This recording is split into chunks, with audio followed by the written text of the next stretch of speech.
The scream never came. That was the part nobody talked about afterward. How Olivia Hayes didn't make a single sound when Derek Voss slammed her against the concrete wall behind Harlow General Hospital, his forearm crushing her throat, his face 2 inches from hers. Blood from a cut above her eyebrow traced a slow line down her cheek. Her vision blurred at the edges. His breath reeked of bourbon and entitlement. "Say it," he whispered.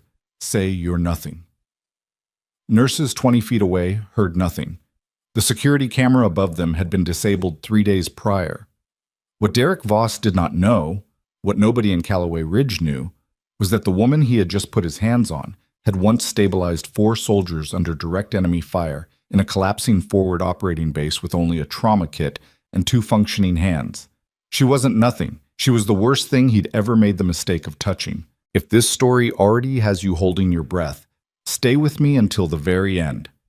Like this video, drop a comment telling me what city you're watching from. I want to see exactly how far this story travels. The morning it all started unraveling had been ordinary in every way that mattered.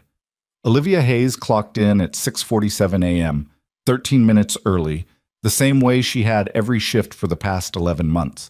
She pulled her dark hair into a knot at the base of her neck, snapped on a pair of nitrile gloves, and picked up the first chart before the outgoing night nurse had finished her handoff report. The ER at Harlow General was already running. 2 chest pains in Bay 3 and 4, a teenager with a dislocated shoulder in Bay 7, and an elderly man at triage who kept insisting he just needed water and a quiet place to sit down. Callaway Ridge wasn't a small town, but it wasn't quite a city either, somewhere in between. The kind of place where the same 30 families had run everything for 3 generations and called it community. The kind of place where knowing the right last name got you a parking ticket torn up, a complaint buried, a problem quietly redirected. Harlow General occupied 4 city blocks near the river, and it had been partially funded and politically shielded by the Voss family since before Olivia was born. She knew none of that yet. Not on day 1, not even on day 90. She'd come to Callaway Ridge for the same reason most people reinvent themselves somewhere new, because the place she'd left had too many faces in it that she no longer wanted to see. 4 years of Army combat medicine, 2 deployments, 1 incident in the Kandahar province that she'd never written down in full because she didn't trust paper with the things that mattered most. She came home intact in every clinical sense of the word, and broken in every way that didn't show up on a discharge physical. Her mother lived 40 minutes outside Callaway Ridge in a house with a porch and a bad water heater, and that had been reason enough. Harlow General hired her without hesitation. Her credentials were immaculate. Her references read like a field manual. During the interview, the nursing director, a compact woman named Patrice Dunmore, had looked at Olivia's service record and said, "We've had candidates with better grades and worse nerves. You seem like the opposite of that." Olivia had said thank you and meant it. She was good at the job. Not in the performed, eager way that made colleagues feel quietly competitive, just good. Clean technique, fast assessment, the kind of muscle memory that kicks in before the conscious brain catches up. She'd been trained in conditions where a wrong call wasn't a liability form. It was a body bag, and that pressure had stripped away every unnecessary motion until what remained was efficient and sure. Her coworkers respected her the way people respect weather. They didn't always like it, but they didn't argue with it either. Derek Voss noticed her on her 3rd week. She was suturing a laceration in Bay 2, a construction worker who'd taken a nail gun to the forearm, when Derek walked through the ER with the specific stride of someone who believed the building had been constructed for his personal use. He was 22, broad-shouldered, dressed in the kind of casual wear that cost more than most people's rent. His father was Marcus Voss, whose development company had built half of downtown Callaway Ridge, and whose charitable donations to the hospital bought his family a level of access that normal citizens didn't get. Derek had a visitor's badge clipped to his jacket. He used it to go wherever he wanted. He stopped outside Bay 2 and watched her work. Olivia finished the suture without looking up. "Nice hands," he said. She tied off the last stitch, set down the forceps, and looked at her patient. "You're going to want to keep this dry for 48 hours. I'll send instructions home with you." The construction worker nodded, glancing sideways at the doorway. Derek smiled. He had the kind of smile that was used to getting there first. I'm talking to you. I heard you, Olivia said, and snapped off her gloves. She walked out of the bay on the other side. It should have ended there. It would have, with a different person, in a different building, in a different city. But Callaway Ridge was the kind of place where people like Derek Voss were accustomed to the conversation continuing until they decided it was over. He started appearing on her shifts. Not every day.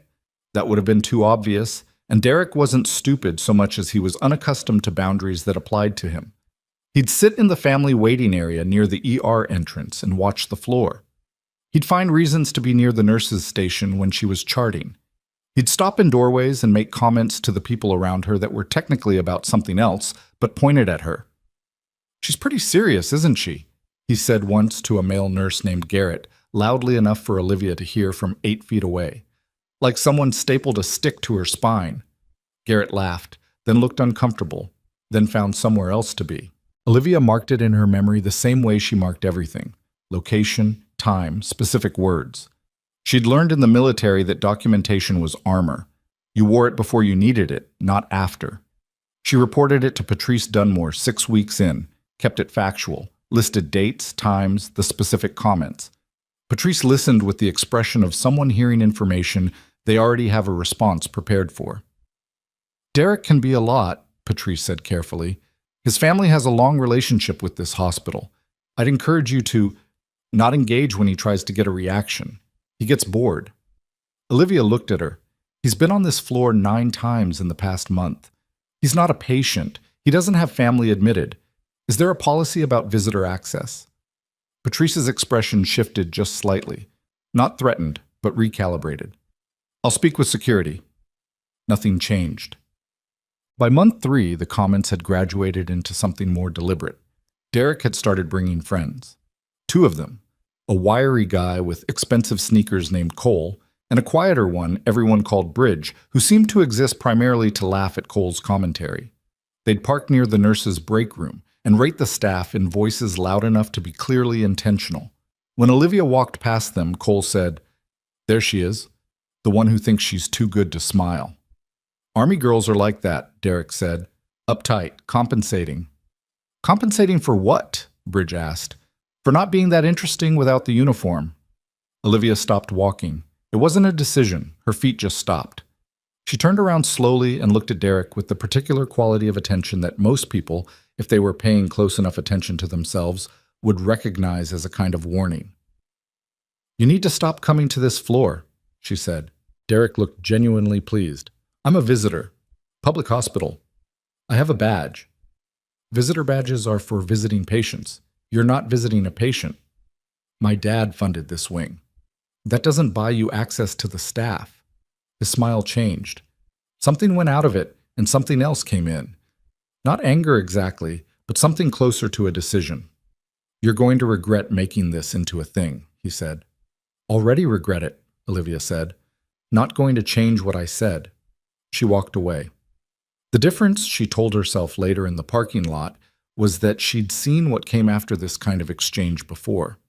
She'd seen it in forward operating bases where rank and ego ran into each other in narrow corridors. She'd seen it in the way certain men cataloged being corrected, not as something to move on from, but as a debt to be collected. She drove home, ate dinner standing at the kitchen counter, and called her mother. "You sound tired," her mother said. "I'm okay." "You always say that." "I'm actually okay this time." She wasn't. The harassment against the hospital volunteers started in October. That was the piece Olivia hadn't expected, that he'd expand his audience. There was a junior volunteer program at Harlow General, mostly college students, and a handful of high school seniors doing community hours. Derek and his group had apparently found them easier entertainment than a combat vet who didn't flinch at their commentary. A 19-year-old named Sasha told Olivia about it first. She was a pre-nursing student at Callaway Community College, bright and nervous in equal measure, and she'd taken to following Olivia around on Tuesday shifts in the quiet way of someone hoping some of the calm would transfer. "They took her phone," Sasha said, in the break room, voice low. "One of the volunteers. Danica. She dropped it, and one of them kicked it down the hall. And when she went to get it, Derek, he said something to her. I don't know exactly what. She went into the bathroom and cried for like 20 minutes. Did she report it? Sasha gave her a look that was too old for her face. Olivia knew what the look meant. She filed a second formal report anyway, this time specific to the volunteer incident, with Sasha's account attached and a note requesting that Derek Voss's visitor access be formally reviewed or revoked. 2 days later, she found a note in her locker. It hadn't been forced open. Someone had slipped it through the vents, printed on plain paper. You don't know who you're dealing with. She photographed the note, bagged it, kept it in her car. The administrator who handled her second complaint was a man named Howard Belk. He had the energy of someone who'd spent 20 years finding the middle of every controversy and staying there. He called Olivia into his office and sat across the desk from her with both palms flat on the surface, like he was trying to hold it down. "I've reviewed your report," he said. "And?" "These are serious allegations." "Yes." "Derek Voss is... His family's relationship with this hospital is significant. His father serves on our board." Olivia said nothing. Howard adjusted one of his palms. "What I'm trying to say is that we need to handle this with appropriate care for everyone involved." "Including Danica, the 19-year-old volunteer who cried in the bathroom?" A muscle twitched near Howard's left eye. "Including her. I'll be meeting with all relevant parties." He also left a note in my locker. Howard's expression suggested he would very much prefer she hadn't said that. "Notes are... There's no proof of origin. It was slipped through the vent. The only people who know my locker number are staff and administration." She let that sit for exactly 3 seconds. "I'm not asking you to fire him. I'm asking you to revoke his visitor access while it's being investigated." "I'll take it under consideration." She left the office knowing that phrase meant no. November started wet. The river that ran along the east side of Callaway Ridge came up higher than it had in years, and the city put temporary flood barriers along the downtown corridor. The construction had rerouted foot traffic in weird ways, blocked alleys, redirected parking, the back end of Harlow General's property cut off from the main road for stretches at a time. It was the kind of geography that Olivia, in retrospect, should have been more careful about.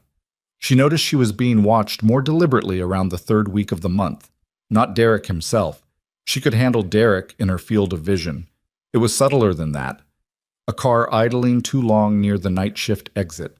A familiar laugh she couldn't trace to a body. The feeling, trained into her over 2 deployments, that the perimeter had changed. She started varying her exit times. Parked in different spots. Told exactly no one.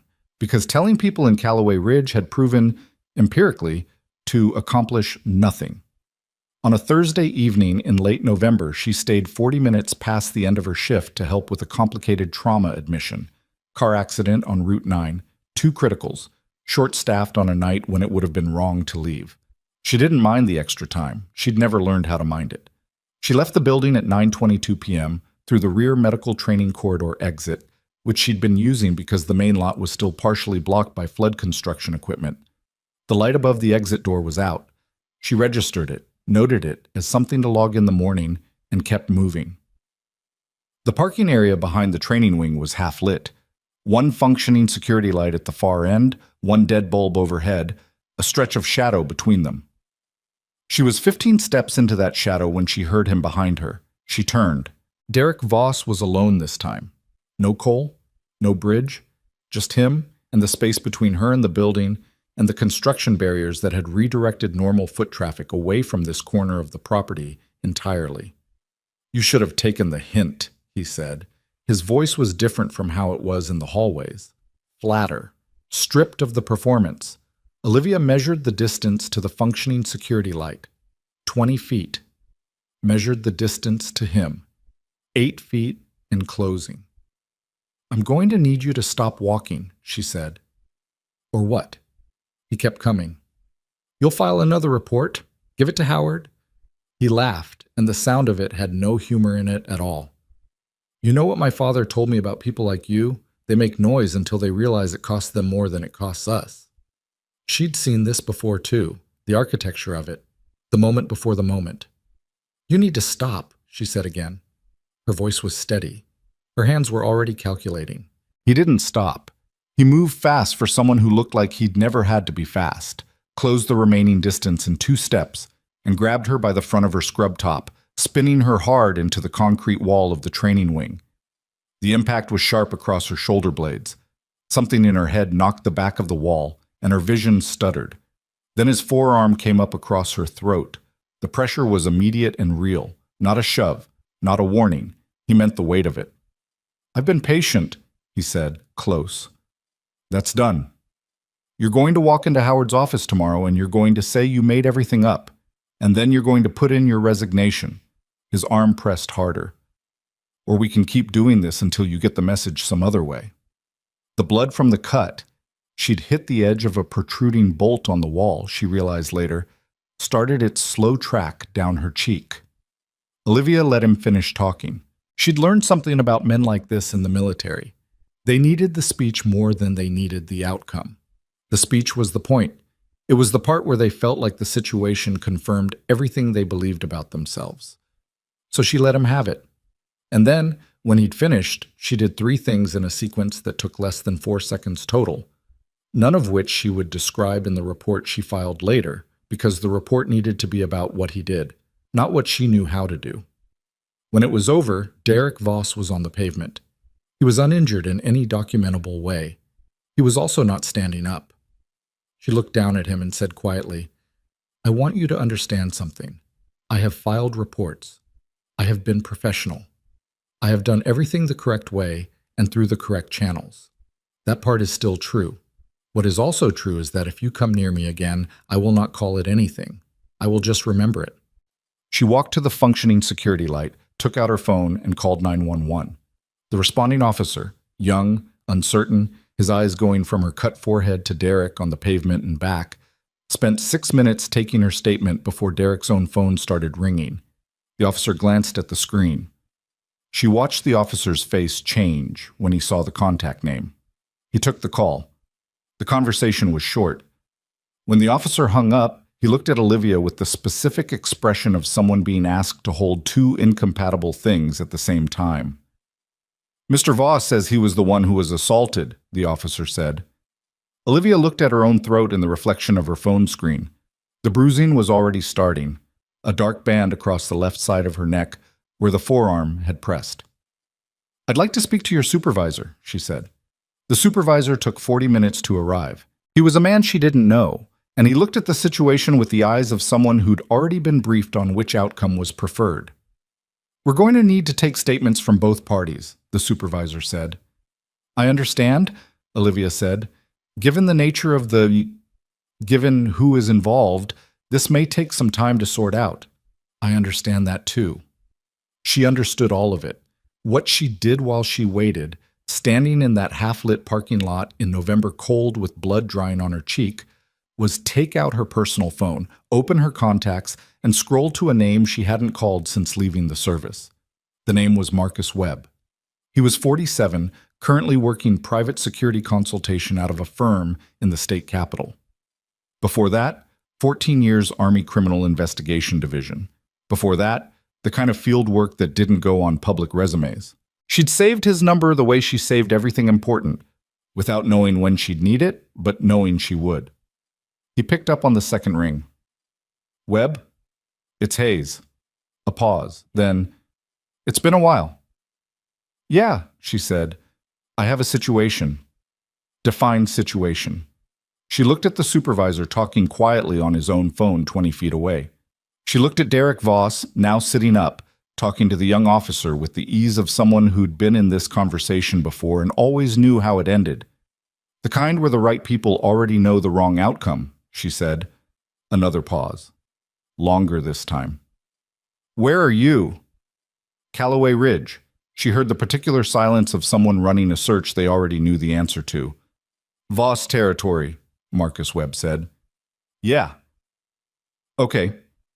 His voice shifted into something more specific, the way a switch engages. "Don't say anything else to the officers tonight. You give them the basic statement, you get your medical documented, and you go home. You don't engage with the hospital administration tomorrow morning. You go in, you do your shift, you give nothing." "I know the protocol." I know you do. I'm saying it anyway. A pause. Hayes, still here. You been keeping records? She thought about the photographs on her phone, the time-stamped report PDFs in her email, the bagged note in her glove compartment. 11 months of careful, unremarkable documentation. Yeah, she said. I've been keeping records. The supervisor was walking back toward her now with the expression of someone about to say something nobody in the situation was going to believe. She put the phone in her pocket. The supervisor stopped in front of her and cleared his throat. Given the conflicting accounts tonight, he said, we're going to be filing this as an incident under review. Both parties will be, I need medical documentation of these injuries, Olivia said. Tonight, before anything else. The supervisor blinked. Of course, and I need the name and badge number of every officer who responded tonight. His jaw shifted slightly. That's standard information you can, badge numbers tonight, written down. She pulled out a small notebook from her jacket pocket. She carried it the same way she'd carried one in the field, because field notes didn't lie even when everything else did. I'll write them down myself, just read them to me. The supervisor stared at her for a long moment. Then, slowly, he read them. She sat in the Harlow General ER 3 hours later. Not her own ER, not her own floor, because she wasn't going to be a patient and a staff member in the same building on the same night. She drove to Mercy North, 11 miles away, and checked in under her own name. The attending physician was a tired-looking woman in her late 30s who examined Olivia's throat, photographed the bruising at Olivia's request, and said nothing about how the bruising got there beyond what the charting required. Any difficulty swallowing? She asked. Some. Any loss of consciousness? No. Headache? Yes, moderate. The doctor finished her notes. She looked at Olivia over the chart for just a moment longer than clinical necessity required. Is there anything else you need tonight? She asked. Olivia thought about Derek Voss sitting up in that parking lot with the ease of a man who already knew how the story ended. She thought about Howard Belk and his flat palms and his careful language. She thought about Patrice Dunmore telling her that men like this got bored eventually. She thought about Marcus Webb's voice going still and specific the moment she said the word records. Not tonight, she said. She drove home at 1:15 in the morning. Her mother had left 2 voicemails she didn't listen to yet. She changed out of her scrubs, made tea she didn't drink, and sat at her kitchen table in the quiet of it. On her laptop, she opened a folder she'd been building since month 2. Dates, names, times, incident descriptions, photos, copies of every report she'd filed, including the administration's non-responses, which were themselves a kind of document. She opened a new file and began adding tonight.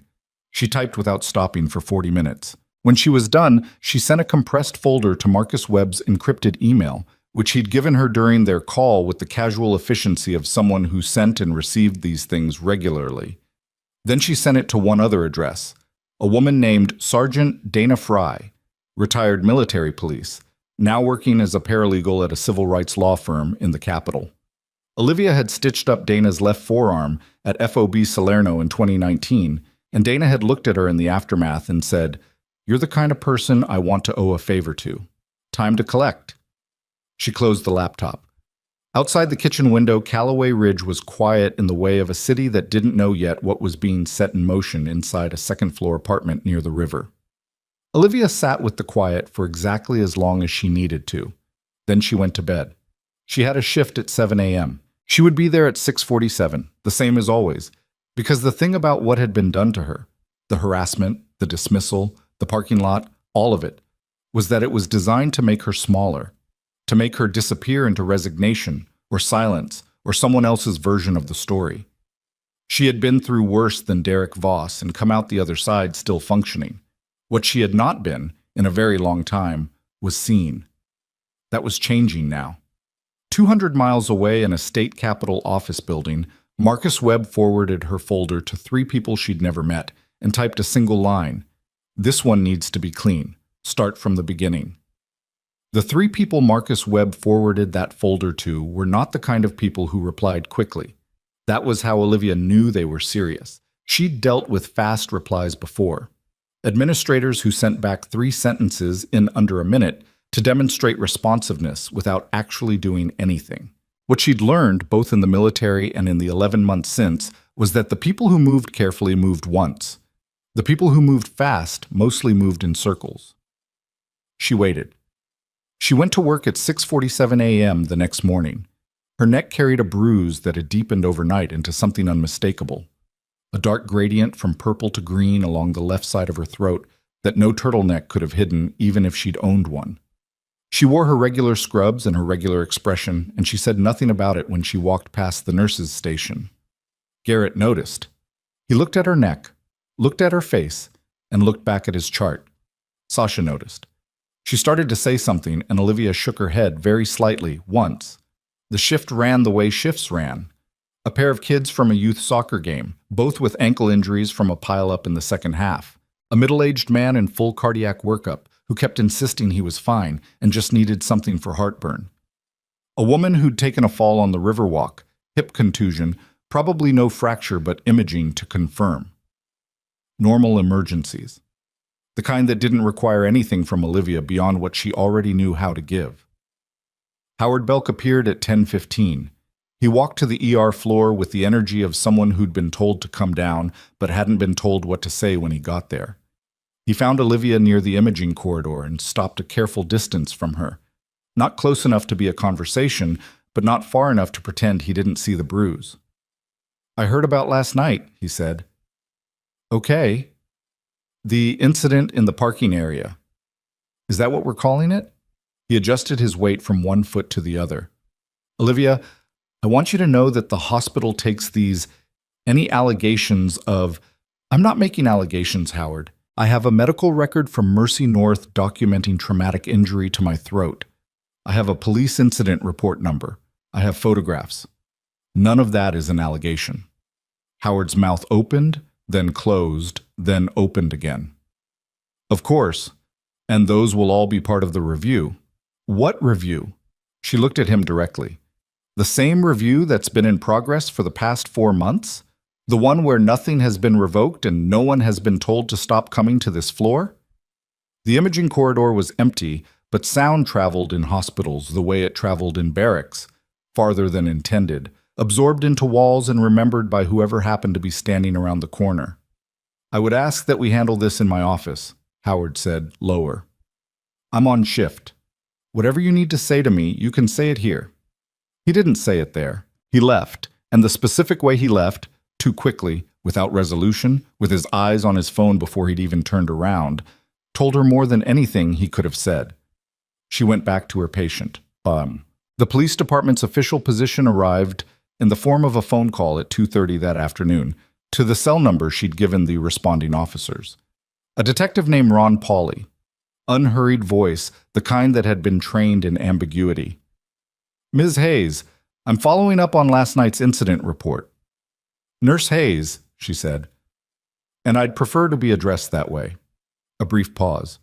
"Of course, Nurse Hayes. We've completed our initial review of both statements." "And?" "Given the conflicting accounts, we're classifying this as a mutual altercation at this stage." She was standing in the break room. Through the small window, she could see the parking lot where she'd left her car, one row over from where it had happened. "A mutual altercation," she said. "Both parties both parties are reporting, I have documented injuries. Bruising consistent with manual strangulation, photographed and charted at Mercy North at 11:48 p.m. last night. Does Derek Voss have comparable documentation?" Pauley was quiet for exactly 1 beat too long. "I'm not at liberty to discuss the details of his—" "Detective Pauley," she kept her voice level, "I'm going to ask you something, and I'd like you to consider it before you answer. Are you aware that I filed 2 formal complaints against Derek Voss with hospital administration in the past 4 months? Are you aware that both were buried? Are you aware that he left a written note in my locker that I still have in a bag in my car?" Another pause. Longer. "I wasn't aware of the complaints." "Now you are. I'd like them formally added to this report. I'll make a note. I'd like more than a note. I'd like a case number and a name." She could hear him writing something, whether it was what she'd asked for or something else she couldn't tell. "I'll be in touch," he he said. She didn't believe him. But she recorded the time and his name and the substance of the call in her notebook the moment she hung up, because that was the point. Not trust, but record. The record existed whether Detective Pauly followed up or not. The record existed whether Howard Belk held his review or not. That was the thing about documentation that people who'd never needed it didn't understand. It wasn't for the people who already had power. It was a parallel world quietly built that ran underneath the official one. And eventually, if the documentation was thorough enough, the parallel world surfaced. The second escalation happened not to Olivia but to Sasha, which was worse. It was the following Tuesday. Olivia was on shift, Bay 4, when Garrett appeared in the doorway with an expression she hadn't seen from him before. Not the polite discomfort of someone avoiding confrontation, but something more like genuine alarm. "Sasha's in the back hallway," he said. "You should go." She went. Sasha was standing near the supply closet at the end of the east corridor, arms crossed over her chest, and she had been crying recently enough that her eyes were still swollen at the corners. Cole, Derek's friend, the wiry one, was leaning against the opposite wall with a posture that was performing ease very loudly. Olivia stepped between them without making it dramatic. She didn't touch Cole, didn't raise her voice. She just occupied the space between them the way she'd occupied space in field situations where escalation wasn't the goal. "You need to go," she told Cole. He looked amused. "I'm not doing anything. You're in a staff access corridor without a patient visit reason. That's already a violation. The next step is security, and the step after that is me filing an incident report that includes your name, today's date, and a description of this specific scene." She paused. "Or you can leave now and I don't have to do any of that tonight." Cole stared at her, trying to find the angle, trying to find what she was performing. When he couldn't find it, because there was nothing to find, he pushed off the wall with a short exhale that was meant to sound like boredom. "Tell your girl to stay in her lane," he said as he walked. Olivia watched him go until he'd turned the corner. Then she turned to Sasha. "Are you hurt?" Sasha shook her head. Her arms were still crossed. "What did he say?" Sasha uncrossed her arms slowly. "He said Derek knows I talked to you. He said—" She stopped. "He said it would be better for me if I thought about who I was backing." Olivia stayed very still. "He said that to you?" "Yeah." Sasha's jaw was tight. "He said Derek knows people at the college. That it's not hard to—" He didn't finish the sentence. He didn't need to. Olivia said nothing for a moment. Outside the supply closet, somewhere down the east corridor, a monitor was alarming softly and then going quiet. "Did anyone else hear it?" Sasha hesitated. "Garrett was near the corner. I don't know if he heard." "Okay." Olivia made a decision. "I need you to write this down tonight. Exact words, as close as you remember. Date, time, location. Email it to yourself so there's a timestamp." "Olivia, I know." She looked at the younger woman and tried to find the right thing, which was not reassurance and not alarm. "I know it's scary. I know it feels like you're choosing a side against people who have more reach than you do. That's real. I'm not going to pretend it isn't." Sasha blinked. She'd been expecting something more certain, something cleaner. "Then what do I do?" "You decide what you can live with," Olivia said. "That's the only part that's actually yours." She went back to Bay 4. She finished her shift. She drove home in the dark and called Marcus Webb. "It's spreading," she said when he picked up. "Tell me." She told him about Sasha, about Cole in the corridor, about Detective Pauly and his mutual altercation. Webb listened without interrupting, which was something she'd always valued in him. He didn't perform engagement with sounds, he just actually engaged. "The Pauly thing is interesting," he said when she finished. "In what way?" "Ron Pauly was promoted 14 months ago. I've been looking at the department structure in Callaway Ridge. His division handles incident reports involving, let's call them sensitive parties. The other detective who could have caught your call has a very different record." Olivia processed that. So the routing wasn't random. The routing is never random in a place like that. The question is how deep it goes and how many people are actively coordinating versus just reading the room and acting accordingly. He paused. The people I sent your file to have been building a picture of Marcus Voss for about 8 months. Separate matter. Your situation intersects. 8 months, she said. What kind of picture? The kind that takes 8 months to build carefully. He didn't say more than that, and she didn't push, because Webb operated on the need-to-know architecture she'd been trained in too. What I need from you right now is patience and the continuation of exactly what you've been doing. Normal shifts, documentation. Don't do anything that looks like you're preparing for something. I've been doing that. I know. Keep doing it. A beat. Dana Fry got your file. I know. She hasn't responded. She responded to me. She's reviewing it. She says your documentation is better than most things she sees from trained investigators. Something in Olivia's chest released a fraction of an inch. Not pride. Something quieter than pride. Tell her I said hi, she said. Tell her yourself. She'll be calling you in the next 48 hours. Dana Fry called at 7:14 a.m. on a Thursday before Olivia's shift. Her voice hadn't changed much since FOB Salerno. Direct, economical, with a dry undercurrent that took a while to recognize as warmth. Hayes, Fry. Your documentation is very clean. I had time to practice. 11 months of it, yeah. Dana's keyboard clicked faintly in the background. I want to talk about the complaints you filed with administration, the ones they sat on. Okay. In the first complaint, you copied anyone outside Harlow General? No, I followed the internal process. Right. Which means the only people who knew about the complaint were inside the hospital, and within 2 days of that filing, you started experiencing more targeted harassment. Olivia hadn't arranged it in those terms in her own mind before. Hearing someone else lay it out was a different experience. You're saying someone in administration told him. I'm saying it would be worth understanding who in administration has a personal or financial relationship with the Voss family beyond the board connection. Dana paused.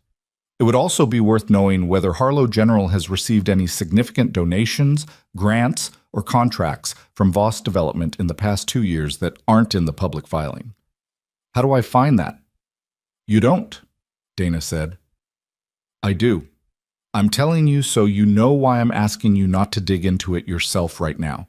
Any search from your IP, your devices, anything that looks like you're investigating the hospital while employed there. It creates problems. I understand. What I need from you is a signed statement, full account, everything in your documentation, in narrative form. I'll use it to support a formal complaint to the State Medical Board regarding Harlow General's administrative conduct, which goes through different channels than the police. Dana's keyboard clicked again. And I'm going to be honest with you about the timeline. This is not going to be fast. I'm not in a hurry. You might get in a hurry, Dana said. Things are going to get harder before they get easier.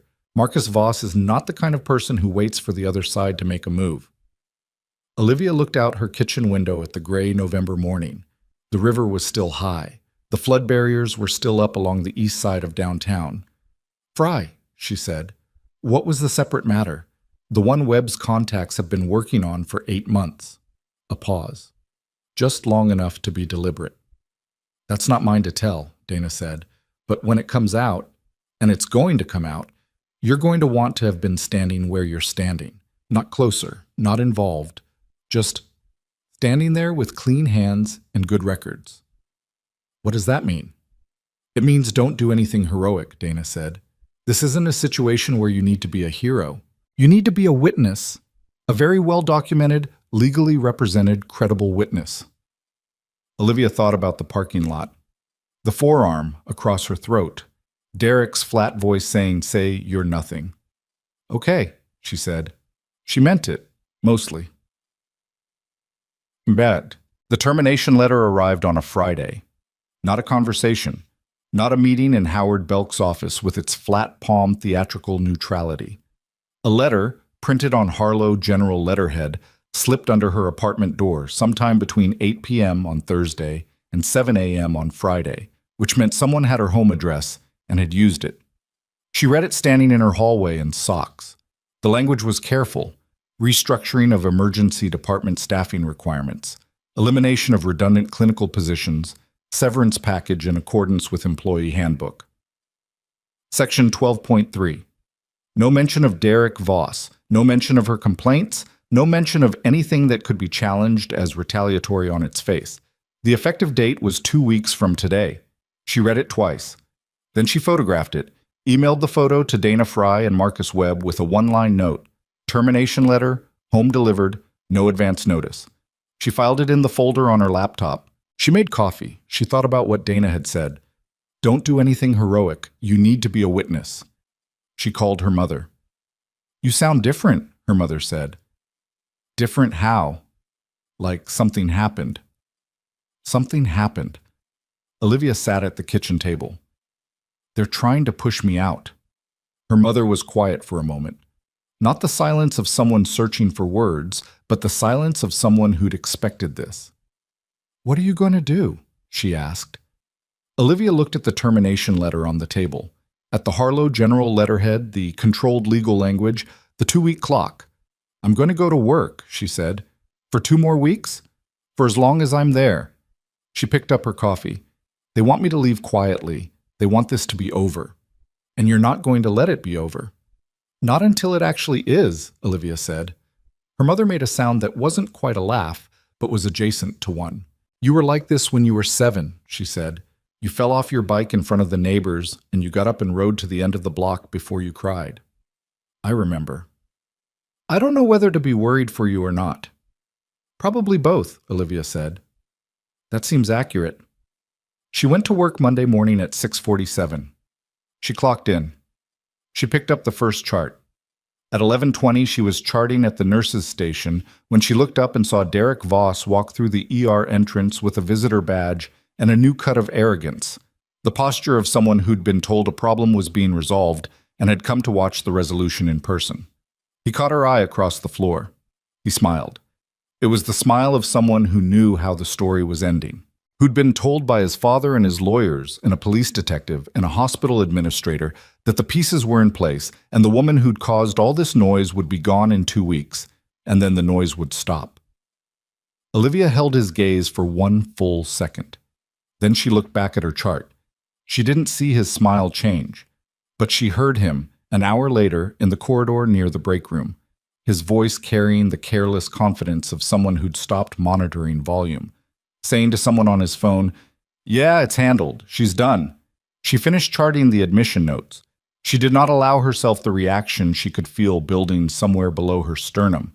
Not fear, not rage, but a third thing that had no clean name. The feeling of watching someone who doesn't know yet what's already moving toward them. At 4:47 p.m., she got a text from Marcus Webb. No greeting, no context. Just, "We found the other victims." She read the text 3 times. "We found the other victims." 5 words. No punctuation after the period. No context, no names, no number.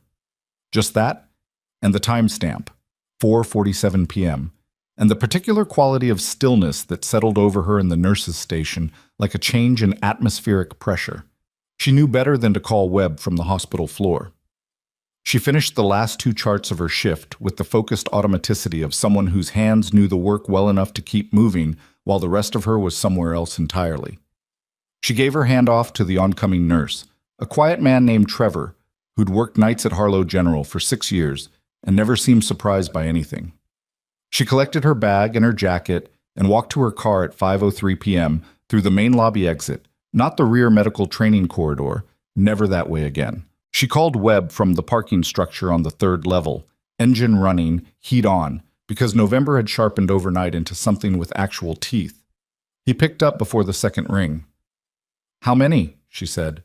7 confirmed so far, possibly more. Webb's voice carried the particular flatness of someone delivering information they've already processed emotionally and set aside. 4 women, 2 men, 1 non-binary person. Age range is 17 to 31, all in Callaway Ridge or within the county line, time frame going back 4 years. 4 years. Derek Voss would have been 18 when it started. What kind of incidents? The same architecture as yours. Physical intimidation, escalating harassment, property incidents, 1 assault that was documented and then quietly declassified as mutual. 2 of them tried to report formally. One to the police, one to a school administration. Both were redirected. Webb paused. One of them lost her job, worked at a Voss development subsidiary. Let go 3 days after she filed. Olivia looked at the concrete pillar in front of her car.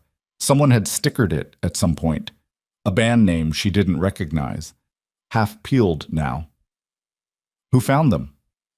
The contacts I forwarded your file to. They've been running a parallel track, different originating matter, but the victim profile kept intersecting. When your documentation came in, it gave them a through line. His keyboard made the faint clicking sound she'd come to associate with him working while talking. 3 of the 7 are willing to give formal statements. 2 more are considering it. The other 2 aren't there yet. The 2 who aren't there yet, are they in danger? Unclear. One has left the area. The other is still in Callaway Ridge, still employed near a Voss entity. She's being careful. Does she know about the others? Not yet. That's a sequencing decision that isn't mine to make alone. Another pause. Hayes, I need to tell you something, and I need you to sit with it before you react. She tightened her grip on the steering wheel slightly. Okay. The separate matter I mentioned, the 8 months of work by my contacts. It's not just corruption. It's not just the harassment pattern. He stopped for a moment. 3 years ago, a woman named Carla Reyes died in Callaway Ridge, ruled an accident. She was 24. She had filed a complaint against Derek Voss 6 weeks before she died. The car's heater was running. Olivia felt cold anyway. What kind of complaint? The same kind. Harassment, escalating, physical element, filed with the Callaway Ridge PD, handled by some, you already know whose division. Ron Pauley. Pauley was still a patrol officer in that period. His supervisor handled Reyes' complaint. That supervisor retired 18 months after her death with a very comfortable pension from a city contract that ran through a Voss development subsidiary. Webb's voice stayed level. The death investigation had gaps, the kind of gaps that are hard to create accidentally. Olivia sat in the car for a long time without speaking. This was the thing underneath the thing. This was what Dana Fry had been circling without naming. You're going to want to have been standing where you're standing, not closer, not involved. This was why the documentation mattered so much. This was why Webb had said 8 months with the weight of something that had been carried carefully for a very long time. Carla Reyes, she said. Yeah. She was 24. Yeah? Olivia thought about the parking lot behind the medical training wing, the forearm across her throat, the flat November dark and the dead security light, and the construction barriers that had redirected all the normal foot traffic away from that exact corner. She thought about how that had not been spontaneous. Webb, she said. The light above the rear exit was out, before the incident. I noted it as something to report in the morning, but I didn't report it before. I don't know when it went out. A silence. That's important, he said. I know. I need you to find out when it was last confirmed functional. Maintenance logs, if you can access them without triggering questions. If you can't access them without it looking deliberate. I'll figure out a way. She thought about it. The facility management system is accessible to senior nursing staff for incident report purposes. I can run a legitimate maintenance concern through it. Patient safety, complaint about inadequate exterior lighting near a staff exit.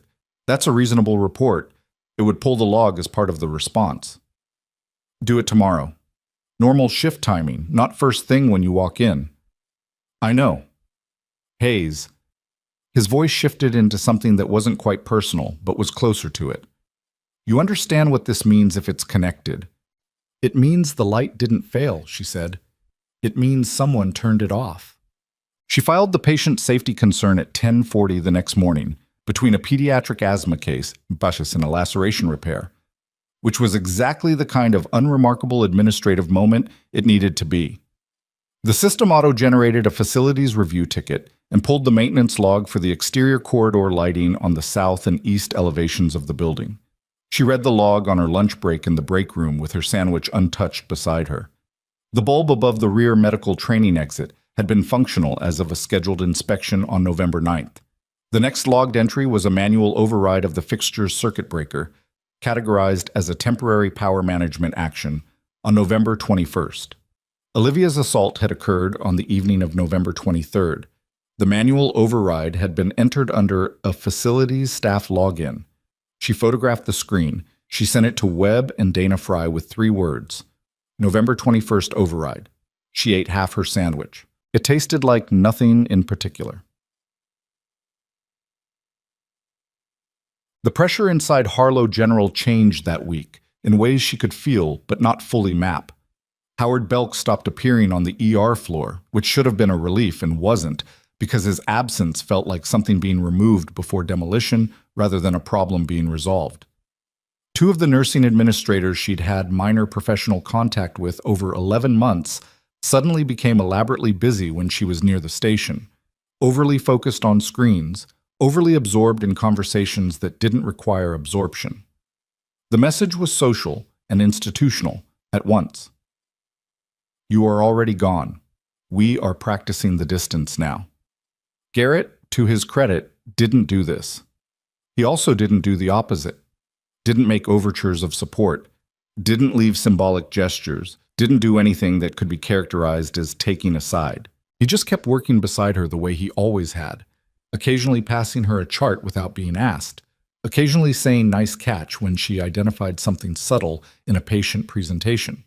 It was the most dignified response available to him, and she appreciated it without saying so. Sasha had written her statement and emailed it to herself, and then, 3 days later, forwarded it to Olivia at 11:30 at night with a message that just said, "I decided what I could live with." Olivia had written back, "Thank you." She meant it more than she'd said. Dana Fry called on a Wednesday with the particular focused energy of someone who'd been building toward a specific moment. "The state medical board complaint is filed," Dana said. "That's now officially in the system. Harlow General Administration will receive notification within 5 to 7 business days." What does that trigger? For them? A formal response requirement and an initial audit of the relevant records, meaning your complaints, their responses, the timeline. They can't destroy anything now without obstruction exposure. Dana's voice had the clean precision of someone who'd been waiting for this particular lever. The filing also creates a parallel record that exists outside their internal system. Whatever they do to your personnel file, whatever story they construct, there's now an independent body with the original documentation. And my termination? The timing alone is legally problematic. Termination within 2 weeks of filing a formal harassment report against a donor family member delivered to your home address rather than through standard HR process. There's a retaliation framework there that my firm is prepared to pursue. A pause. I need to be honest with you. The civil track takes time. The medical board track takes time. The thing that could change the speed is the criminal track, and that's not ours to run. It's Webb's contacts. It's a federal matter at this point. The Carla Reyes thread. Dana stopped. I shouldn't be telling you the specifics. You're not telling me specifics. You're telling me it exists. It exists, Dana confirmed. And when it moves, it's going to move fast because that's how federal involvement works. You don't get a slow federal investigation. You get months of nothing, and then a door comes off its hinges. Olivia was in her car again. She'd started doing most of her calls from there, parked in varying locations because the apartment felt permeable in ways she couldn't quantify. How do I know when the door is about to come off? You won't, necessarily. That's the honest answer. Dana paused. But Webb will know before you do, and he'll tell you. What do I do between now and then? You work your last 2 weeks. You document anything that happens. You don't confront anyone, don't escalate, don't do anything that gives them cause to characterize you as unstable or aggressive. Another pause. And this one had something in it that was more human than legal. Something that recognized the cost of what it was asking. I know what I'm asking is hard. I've done hard, Olivia said. I know you have. And Dana said it simply, without the inflation people usually gave that kind of statement. Just said it and let it be true. On her second to last week at Harlow General, Derek Voss came back to the floor. Not alone this time. With a woman Olivia didn't recognize, late 40s, fitted blazer, the specific posture of someone whose job involved being the most composed person in a room. She was carrying a leather portfolio and walking half a step behind Derek, which was wrong. That posture was deferential, but there was nothing deferential about the way she was reading the room. Her eyes went to Olivia once and then away, with the controlled speed of someone who'd already been briefed on who she was and what she looked like. Olivia kept charting. They didn't approach her. They went to the nursing director's office, Patrice Dunmore's domain, and the door closed. Olivia could see it from the station, 40 feet down the corridor. She didn't let herself speculate. She charted the morning's cases, administered 2 medication rounds, helped with a sepsis protocol on a 60-year-old who'd come in looking like a bad cold and turned out to be crashing. All hands, high focus, the kind of case that required her to be entirely present and nowhere else. She was good at that. Always had been. The woman in the blazer left 45 minutes after arriving. Derek lingered in the doorway of Patrice's office for a moment, hands in his pockets, and looked down the floor toward the nurse's station with the expression of someone checking on an investment. He caught Olivia's eye again. She looked back at him steadily, the same way she'd looked at him the night in the parking lot. Not performing anything, just present, accounted for, not going anywhere. Something moved across his face that she filed away. Not quite uncertainty, but something that was trying to look like certainty and wasn't succeeding all the way. He left. Patrice Dunmore appeared at the nurse's station 20 minutes later. She stood beside Olivia's chair and spoke quietly, her back to the room. "The hospital's legal team is reviewing your termination," Patrice said. "I'm aware the medical board complaint was filed," Olivia said, without inflection. Patrice absorbed that. There's some consideration being given to restructuring the terms of the separation. "My attorney handles that communication." A brief pause. "You have an attorney?" "I do." Another pause, longer. Patrice had always struck Olivia as a person who'd learned to navigate institutional complexity by finding the line between opposing forces and standing precisely on it. She wasn't cruel. She wasn't corrupt in the way Howard Belk was corrupt. She was the thing that was in some ways harder to reckon with. A person who saw clearly and chose safety anyway. "Olivia," she said, and the first name had something in it that wasn't quite an apology. "For what it's worth, Patrice." Olivia turned and looked at her directly. "I know what it's worth." Patrice nodded. She went back to her office. The phone call from Webb came at 6:20 a.m. on a Tuesday, before her shift. She was in the kitchen with coffee when it rang, and the number was his, but it rang once, stopped, and then rang again immediately. The prearranged signal she'd almost forgotten they'd established in their second call, back when everything had felt more procedural than urgent. 2 rings interrupted means it's moving. She picked up. "Today," Webb said. One word. Her stomach went tight. "Today what?" "Federal agents are executing warrants this morning. Multiple locations. The Voss Development main office, Marcus Voss's residence, 2 properties associated with the shell companies." He was speaking with the clipped efficiency of someone reading from a mental checklist. "Callaway Ridge PD Internal Affairs is also moving on 3 officers, including the supervisor who handled your case." Olivia set down her coffee mug. Her hands were entirely steady. She noticed that and found it strange, and then recognized it as the same steadiness that showed up when a trauma case rolled in. Not the absence of response, but the compression of it into something usable. "Carla Reyes," she said, "is part of the warrant." "Yes." The kitchen was quiet around her. Morning light through the window. The river somewhere to the east, still running high from the November rains. "What do I do right now?" "Do not go to work today." She paused. "I have a shift." "Call in sick. It's not about your safety, it's about optics. When this breaks publicly, and it's going to break today because these kinds of actions don't stay quiet, you should not be inside Harlow General when it happens. You should be somewhere neutral, somewhere documented." He paused. "Dana's firm is sending someone to your address at 8:30, a paralegal named Kim Hargrove. She's going to go through the full documentation with you and prep a formal witness statement for federal investigators. Don't talk to anyone else until she gets there." "What about the hospital staff? Garrett, Sasha?" "They're not in any danger. This is moving on the Voss family and the police division, not the hospital yet. The hospital administrative action is a separate proceeding that follows after." He paused. "Hayes, this is the part where you stop managing it and let it be managed, okay?" She thought about 11 months of charting, of reports filed and buried, of a note in a locker that she'd kept in a plastic bag in her glove compartment, of Sasha's face in that corridor and the word nothing pressed against her throat in a parking lot in the dark. Yeah, she said. She called in sick. She'd used exactly 2 sick days in 11 months. Kim Hargrove arrived at 8:28, 2 minutes early, with a laptop bag and a cardboard coffee carrier with 2 cups, which was such a straightforwardly human thing to do that Olivia stood in her doorway for a half second before stepping back to let her in. Dana said you take it black, Kim said. She's right. They sat at the kitchen table and worked for 2 hours. Kim was meticulous and unhurried and had a way of asking questions that created space for complex answers without performing patience about it. She just listened, typed, asked the next thing.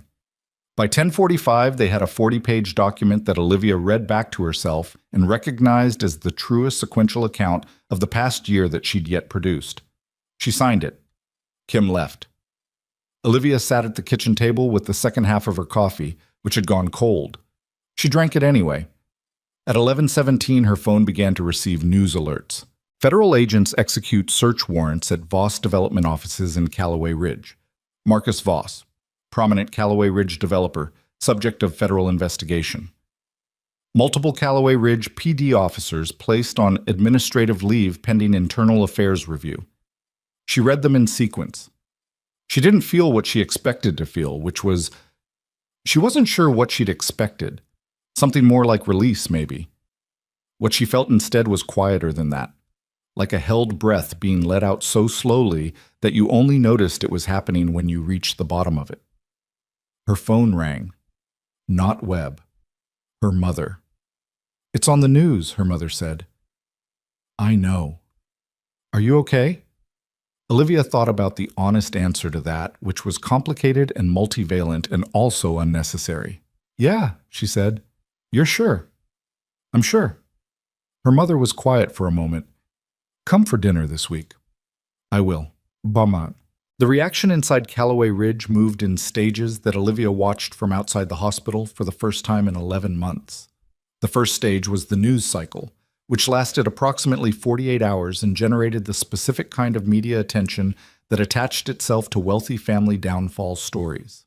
Helicopter footage of the Voss development building, file photos of Marcus Voss at civic events, the careful language of reporters who'd been legally advised about what they could assert before charges were formally filed.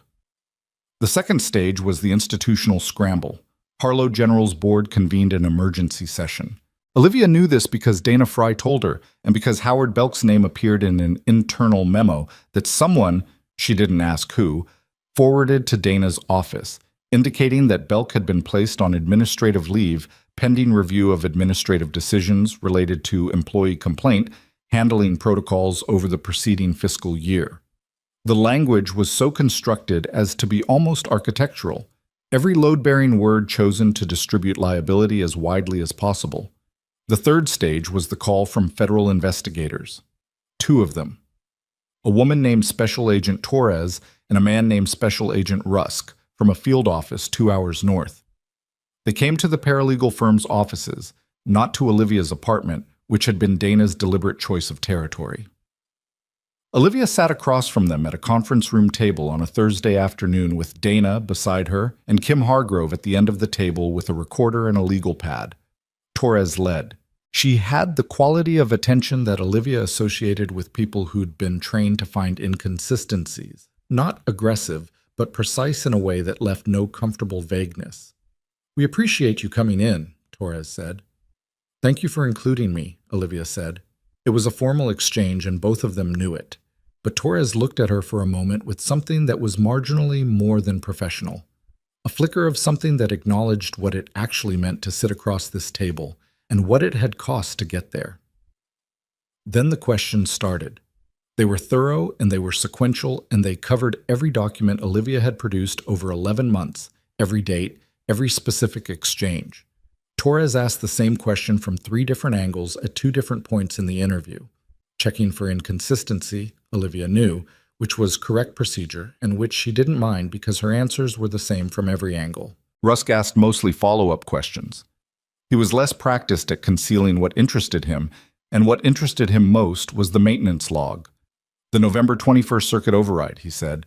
You accessed that log through a patient safety report. A legitimate patient safety report, yes. Inadequate exterior lighting at a staff exit is a genuine safety concern. We're not questioning the legitimacy, he said. We're interested in who entered the override and whether that person had any relationship to the Voss family. I can tell you the login ID I saw. I photographed it. We have the photograph. He glanced at Torres. We're following that thread. Torres moved on to Carla Reyes. The questions in this section were more careful, more slowly paced, and Olivia understood why. This was the center of the federal interest, the thread that had been building for 8 months, and anything she said here had to be precise because it existed at the intersection of what she'd witnessed and what had been constructed before she arrived. She told them what Webb had told her. She told them she'd had no independent knowledge of Reyes before Webb disclosed it. She told them the moment in the parking lot, the barriers, the dead light, the calculated isolation, had felt intentional to her before she knew about Reyes because she'd been trained to read tactical preparation. Torres made a note.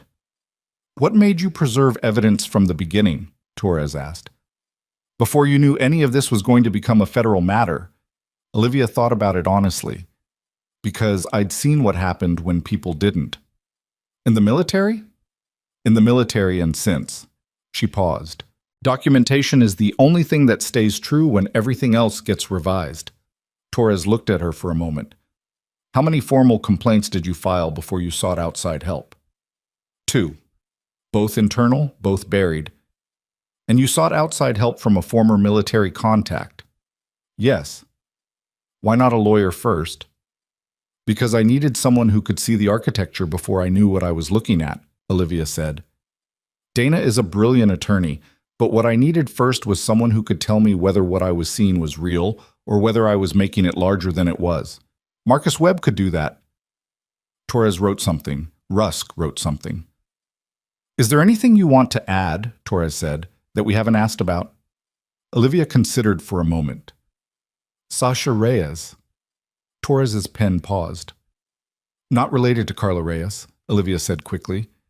Different person, same last name. A nursing student volunteer at Harlow General. She was directly threatened by Derek Voss's associate. She's written a statement. She's willing to cooperate, but she's 19 years old and she's scared. Olivia looked at Torres directly. She did the right thing in a situation where the institutional incentives were entirely against it. I'd ask that she be treated accordingly. Torres nodded once. Noted. Pass. The collapse of the institutional protection around Derek Voss didn't happen in a single moment. It happened the way structural failures actually happened. Not a clean break, but a progressive load-bearing failure that had been building for longer than anyone admitted, until one element gave way and then the redistribution of weight took the rest. Marcus Voss was formally charged on a Thursday. Conspiracy to obstruct justice, bribery of public officials, and a homicide-related charge connected to Carla Reyes' death that the prosecutor's office had spent 8 months building into something they were prepared to take to a jury.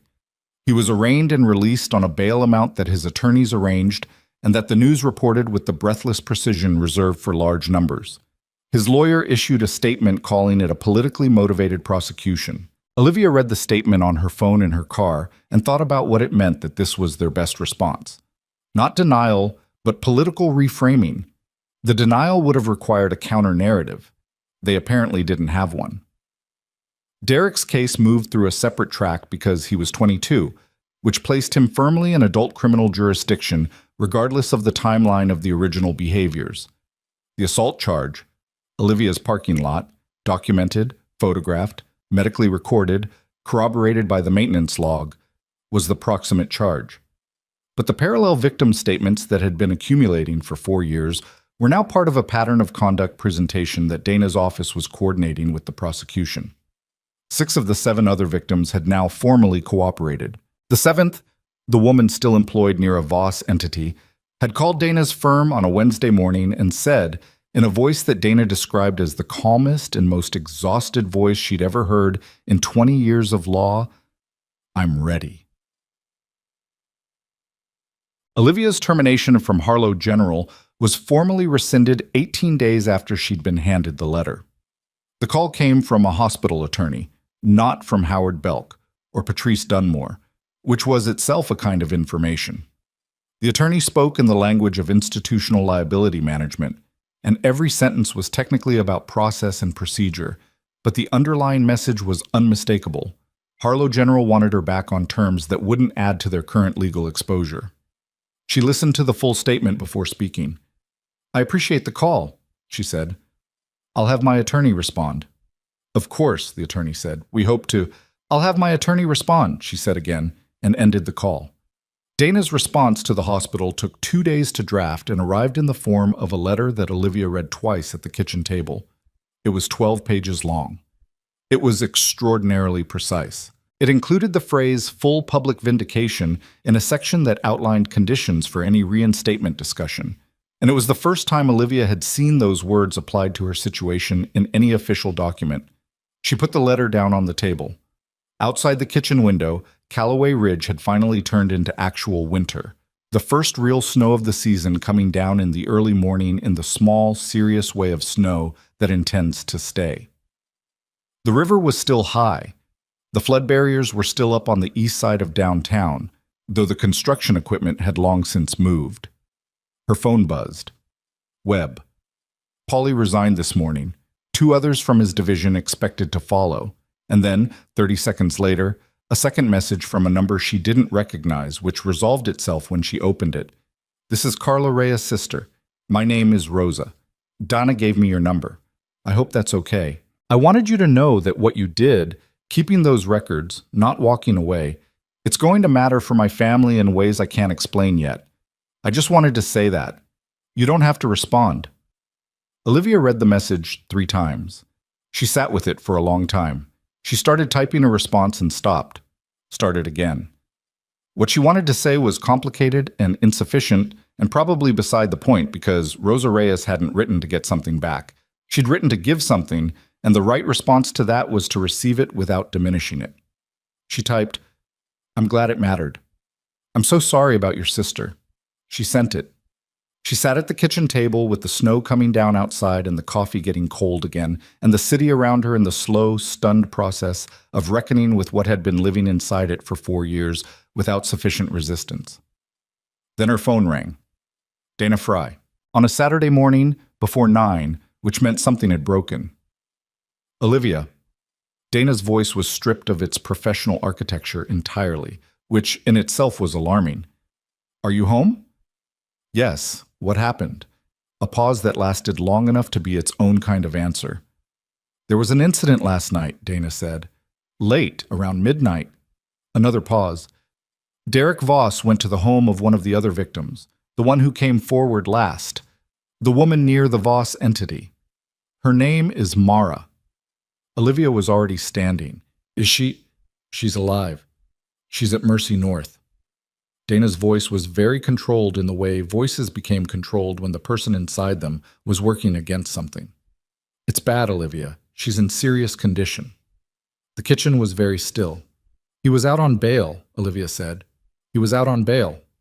The snow kept falling outside the window, small and serious and not going anywhere.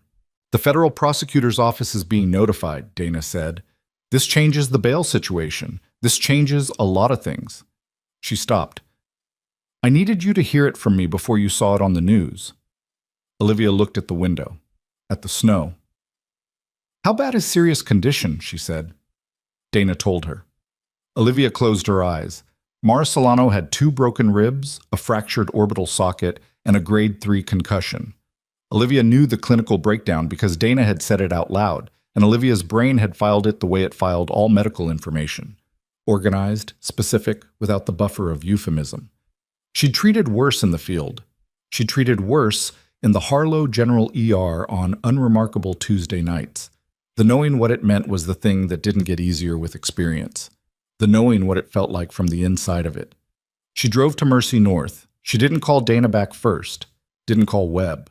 She got in her car in the Saturday morning snow and drove the 11 miles on roads that were still mostly clear because the snowplows ran early in Callaway Ridge, and she parked in the visitor structure and walked into Mercy North's lobby and went to the information desk. "I'm here for Mara Solano," she said. "I'm a nurse. I know her through... She stopped. The language was complicated. She's a victim in an ongoing case. I've been working with her attorney, Dana Fry's office. The desk attendant looked at her with the careful neutrality of someone trained to neither confirm nor deny. Are you family? No? Then I can't... I know. Olivia didn't push. She stepped back from the desk and called Dana. She has a sister, Dana said when she picked up. Younger. Her name is Priya. She's there. Tell the desk Priya Solano is expecting you. I'll call her right now. 3 minutes later, Olivia was in an elevator going to the 4th floor. Priya Solano was 26 and had clearly been crying for several hours in the specific way that left a person looking scraped out, red-rimmed eyes, a stillness in the face that came after the active grief had run through and left the ground bare behind it. She was sitting in a chair outside a closed room at the end of the corridor, and she stood up when she saw Olivia coming, which meant Dana had described her. "You're Hayes," Priya said. "Yes." Priya looked at her for a moment, not sizing her up exactly, but doing something more like confirmation, matching the person to whatever she'd been told. "She's stable," Priya said. "They upgraded her an hour ago, from serious to stable." Olivia felt something decompress in her chest. That's good. That's the right direction. She has a concussion, and they're watching for swelling. The ribs... Priya's voice broke on the word and she stopped, pressed her lips together, kept going. The ribs are manageable, that's what they said. Manageable. Olivia sat down in the chair beside her, and they stayed like that for a moment without speaking, which was sometimes the right thing, the absence of words as its own form of presence. She was so scared to come forward, Priya said quietly. I kept telling her, the people you're working with, they're serious. They know what they're doing. She kept saying she knew, but she could still feel him out there, like it wasn't real yet. She stopped again. And then she did it anyway. She called the attorney anyway. She did the hardest thing, Olivia said. And then Priya didn't finish the sentence. He made a catastrophic mistake, Olivia said. And she meant it clinically, the way she'd mean it tactically. Because what Derek Voss had done last night was not the action of someone managing a legal situation. It was the action of someone in freefall who'd stopped thinking about outcomes. Men who still had viable options didn't do what he'd done. Men who did what he had done had already calculated, consciously or not, that the options were gone. It didn't make it less of a crime. It made it additionally a confession. The bail is being revoked today, Olivia said. Dana will confirm, but that's certain. Priya looked at her. How certain? He violated the conditions of bail by contacting a witness in an active federal case. That's not a gray area. He'll be in custody before tonight. Priya's jaw worked. She nodded. Can I do anything? Olivia said. While you're here, coffee, food. I know that sounds like nothing. It doesn't sound like nothing. Priya looked down at her hands. It sounds like the only thing anyone can actually do. Olivia got them both coffee from the floor vending machine. It was bad coffee, thin and slightly burnt, and they drank it in the plastic chairs outside Mara Solano's room while the snow kept coming down on the other side of the window at the end of the corridor, and the morning shifted from early to middle without marking the change. Derek Voss was taken into custody at 2:14 p.m. that Saturday. Olivia was still at Mercy North when Webb texted her. She read it standing in the corridor and felt nothing she could easily name, not satisfaction, which would have felt wrong given where she was standing and why. Something flatter than satisfaction. The specific flatness of a thing that needed to happen, happening. The news broke at 3 p.m., with the particular velocity of a story that had been building pressure for weeks, and finally had a release point. The attack on Mara Solano, whose name the media used after her family confirmed they didn't want anonymity, a decision Olivia respected without needing to understand it, transformed the narrative from a corruption investigation into something more visceral and undeniable. Journalists who'd been carefully navigating the legal landscape of what they could report about Marcus Voss's charges now had a concrete, recent, photographically documented incident of violence against a cooperating witness in an active federal case, and the restraint came off. By 6 p.m. that evening, the name Voss had become shorthand for something specific in Callaway Ridge. The particular kind of institutional rot that hides behind philanthropy. The particular kind of damage that gets called complicated when it should just be called what it is. Marcus Voss's attorney issued a second statement. It was shorter than the first and contained the phrase, "My client had no knowledge of and does not condone," and then a series of words that were individually precise and collectively meaningless. Olivia didn't read it all the way through. She drove home at 7 p.m. She ate leftover rice and the last of the vegetables in her refrigerator and thought about what she needed to do on Monday, which was call Dana and walk through what the attack on Mara meant for the timeline of her own case and for the 7 other victim statements and for the broader prosecution sequence. There was still a significant amount of work to do, and she was better at doing work than she was at sitting with what couldn't be worked on yet. She slept for 6 hours, which was more than she expected. Charge. The public hearing was Dana's idea and the prosecutor's office's mechanism. It wasn't a trial. Trials were their own timeline, measured in months and procedural filings and continuances. This was a formal victim impact panel convened as part of the federal sentencing pre-process for Marcus Voss's conspiracy and obstruction charges, which had been expedited with the cooperation of the multiple federal agencies that had spent 8 months building the case and were now prepared to move it forward at a pace that left no room for the dilatory legal strategies that money typically purchased. Dana explained the distinction to Olivia over the phone on a Sunday afternoon. "It's not testimony in the trial sense," Dana said. "It's formal public record, video. Everything said there becomes part of the evidentiary record that the sentencing judge reviews. And it's open. Press can attend, public can attend, the defendants and their attorneys are present. Is that normal? For a case this size, with this level of federal interest and this many affected parties?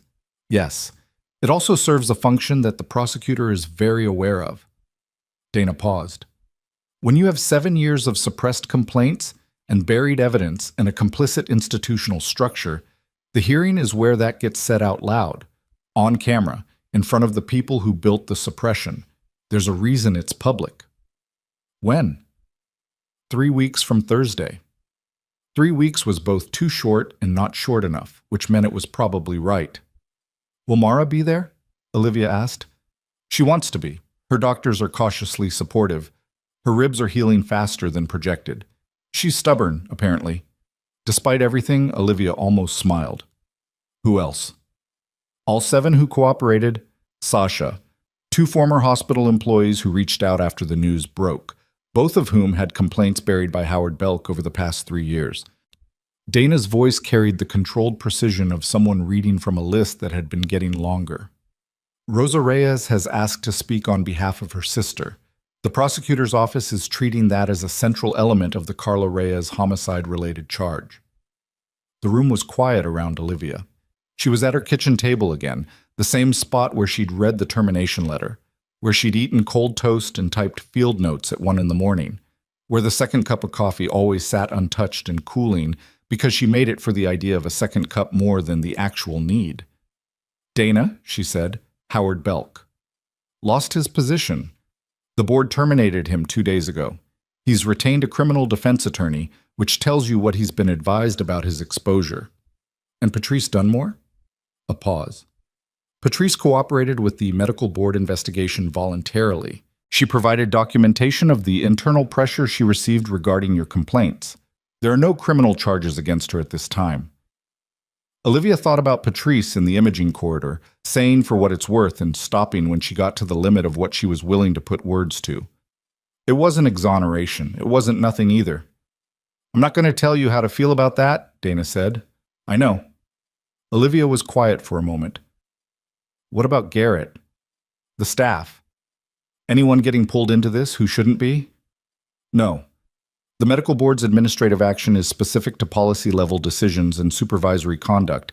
Frontline staff are outside its scope." She nodded, even though Dana couldn't see it.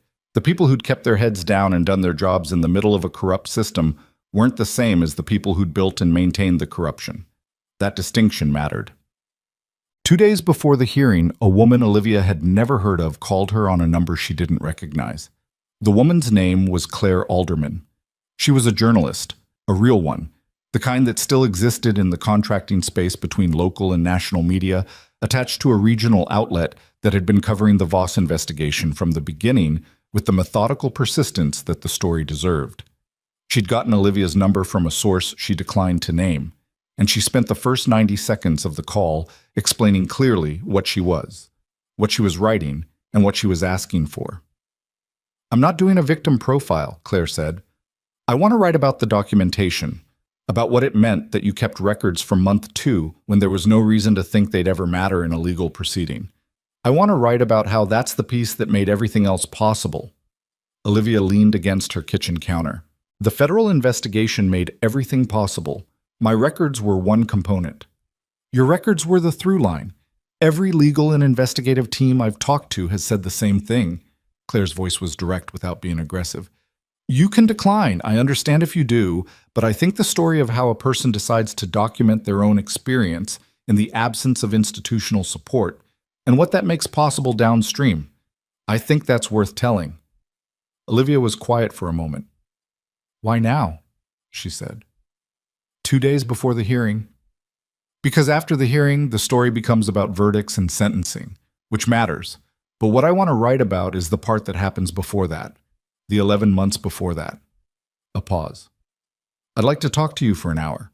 If something I write is inaccurate, you can tell me and I'll correct it before publication." It was a reasonable offer. The kind of offer that only worked if the person making it actually meant it, and Olivia had been reading people in high-stakes situations long enough to know that Claire Alderman meant it.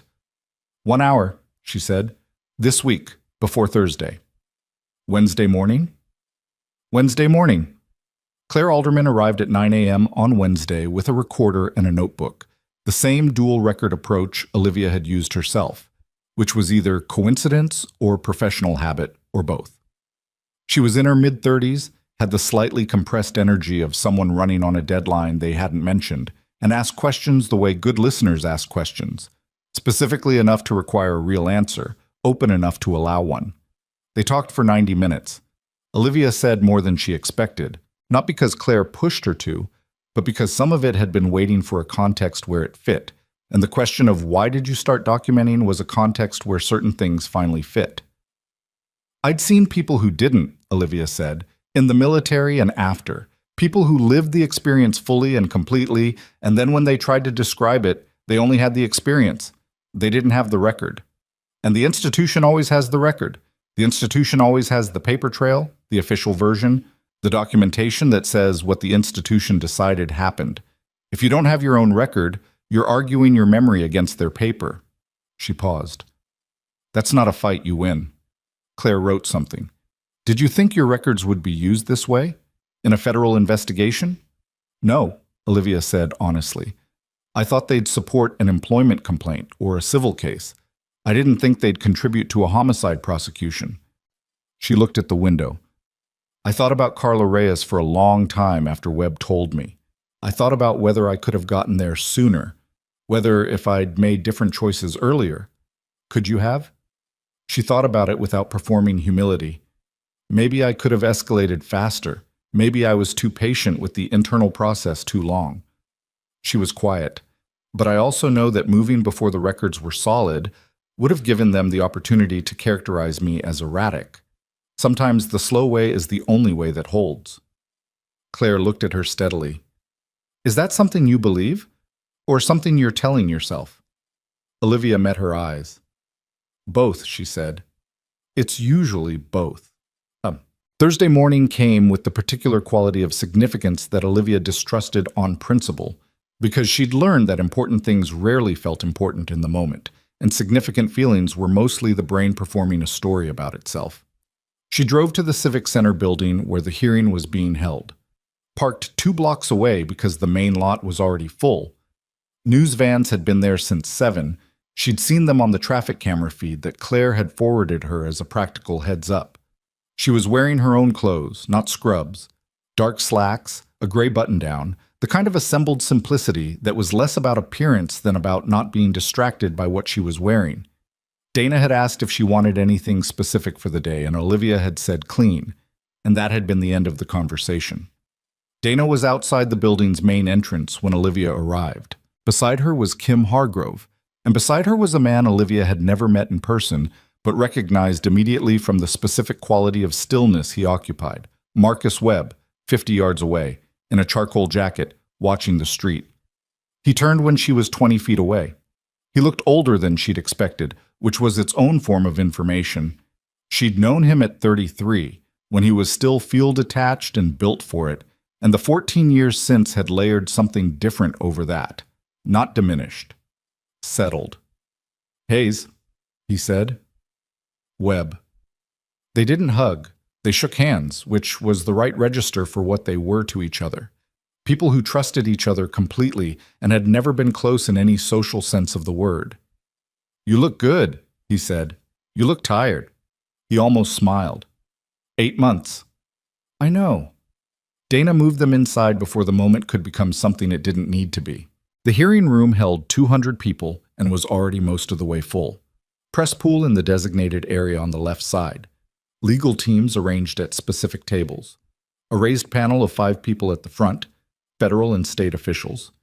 A representative from the medical board. A victim's advocate from the prosecutor's office. Marcus Voss was already at one of the defendant tables with 3 attorneys, and Olivia made herself look at him directly when she came in, not because she wanted to and not to make a point, but because looking away from difficult things had never been something she'd been able to afford. He was older looking too. The coverage photos had been from civic events where he'd worn philanthropy like a garment, the easy confidence of someone certain of his own narrative. What was sitting at that table was a different thing, not humbled exactly, recalculated. His attorney leaned over and said something in his ear when Olivia entered. Marcus Voss didn't look at her. Derek's table was empty. He was in custody. That was its own visual. Olivia found her seat. Dana sat beside her. Across the room, she could see Sasha, who looked nervous in the way Olivia recognized as a specific kind of courage, not the absence of fear, but the decision to move through it anyway. Beside Sasha was a woman Olivia had never met, who had the particular stillness of someone Mara Solano might have looked like before, composed, watching the room, saving what she had for when she needed it. She looked more closely. The woman was in a wheelchair. Her left arm was in a soft brace, and there was a healing bruise along the left side of her jaw that the lighting in the room caught at a specific angle. Mara Solano. She'd come. Olivia looked at her for a moment.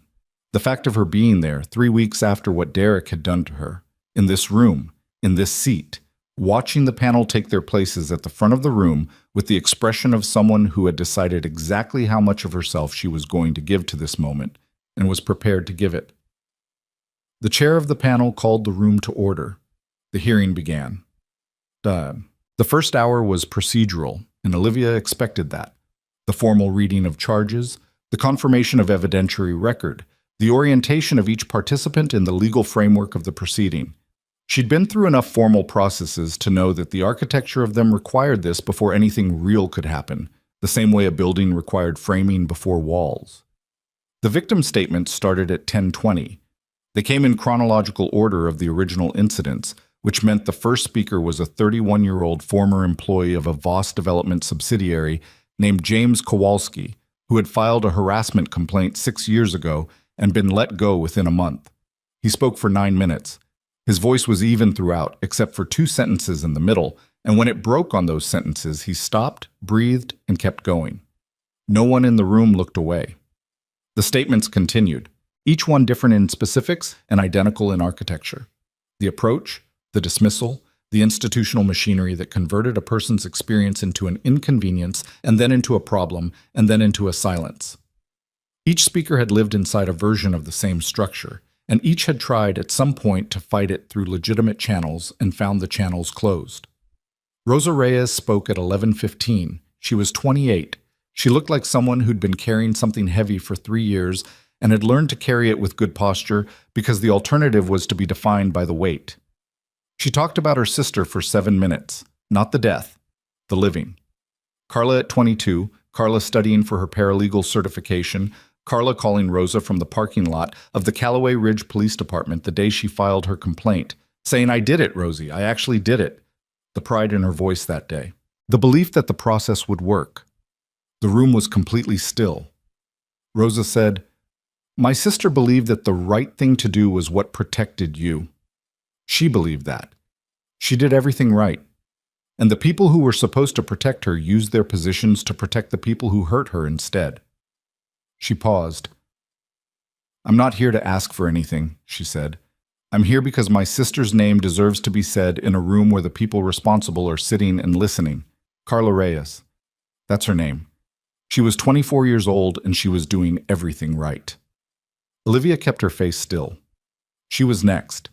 She walked to the speaker's position at 11:32 and put her hands flat on the table, an old habit, a grounding technique she'd learned in the field, and looked at the panel and then at the room.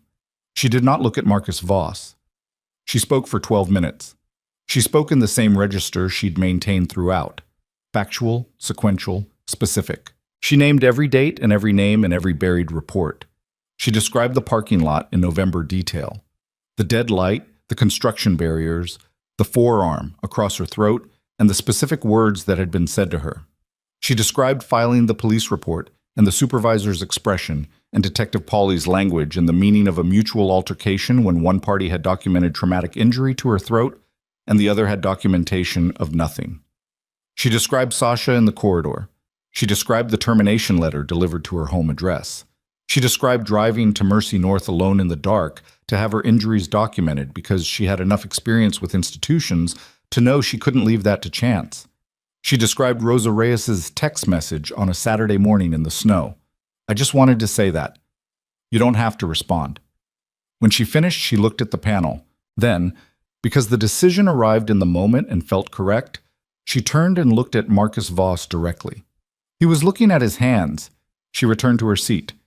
Dana put a hand briefly on her forearm and then removed it, which was exactly the right amount. The cross-examination period began at 1:45 after a lunch recess that Olivia used to sit outside on a concrete bench in the cold and eat half a sandwich she'd brought, not think about anything specifically, which was a skill she'd worked at. Marcus Voss's lead attorney was a man named Raymond Gould. He was 61, silver-haired, and had the composed aggression of someone who'd spent 4 decades being the most expensive person in a room and finding it effective. He'd been quiet through the morning. Olivia had watched him watching the statements with the stillness of someone building a sequence of responses. He began with James Kowalski, which was tactical, the oldest incident, the most temporally distant, the most room for ambiguity. He asked 4 questions in careful succession, and each one was designed to introduce a sliver of uncertainty into the account without directly attacking the speaker's credibility. Then he moved to Olivia. "Ms. Hayes," he began. "Nurse Hayes," she said. He absorbed this without visible reaction.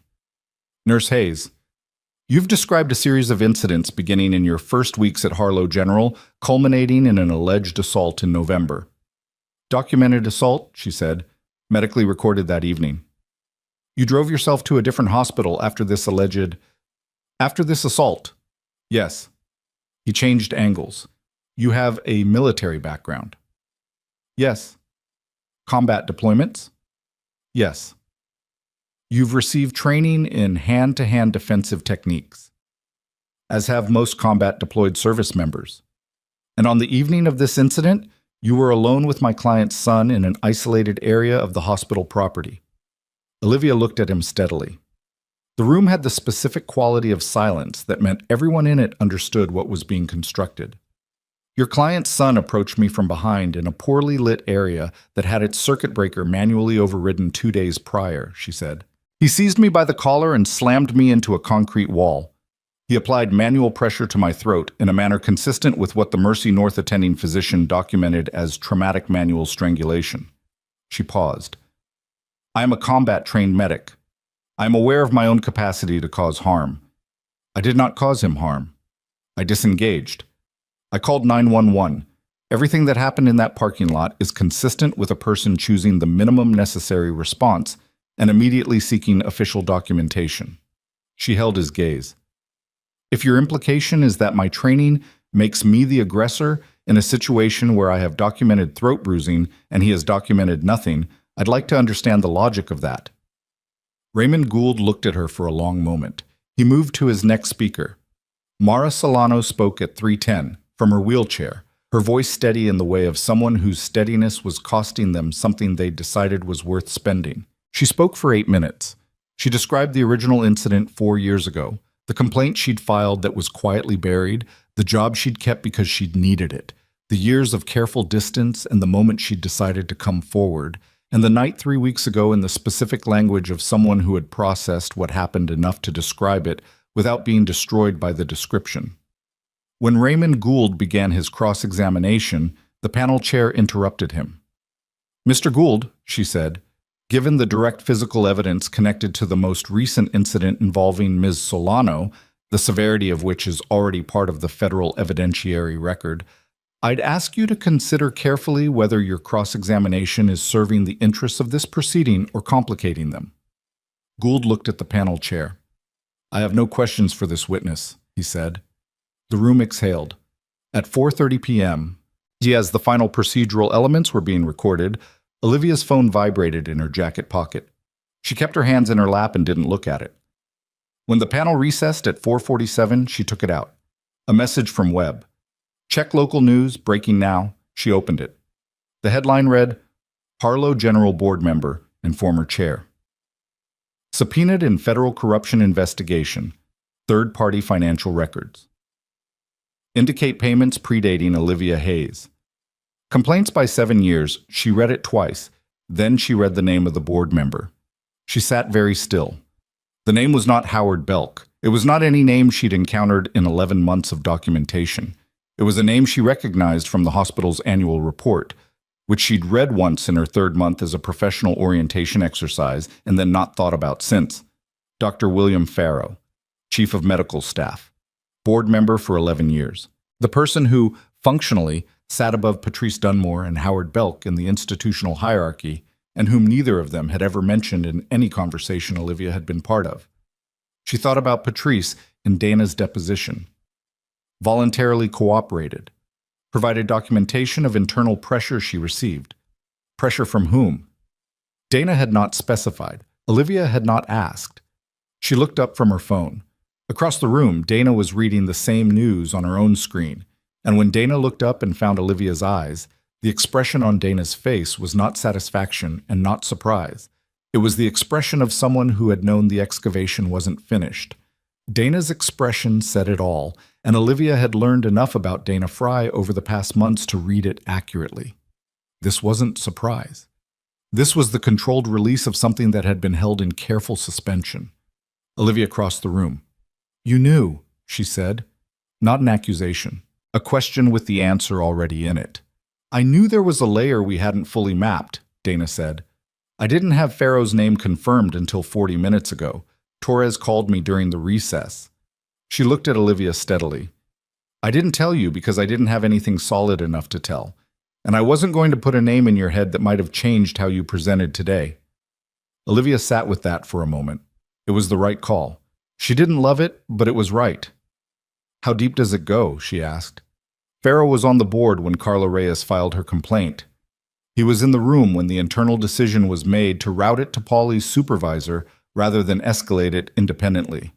Dana's voice was low and precise. "The financial records show payments from a Voss Development subsidiary to a consulting firm that Farrow's wife incorporated 12 years ago. Payments that continued through Carla Reyes' death and through every buried complaint since." But she paused. He wasn't just looking the other way. He was being paid to look the other way.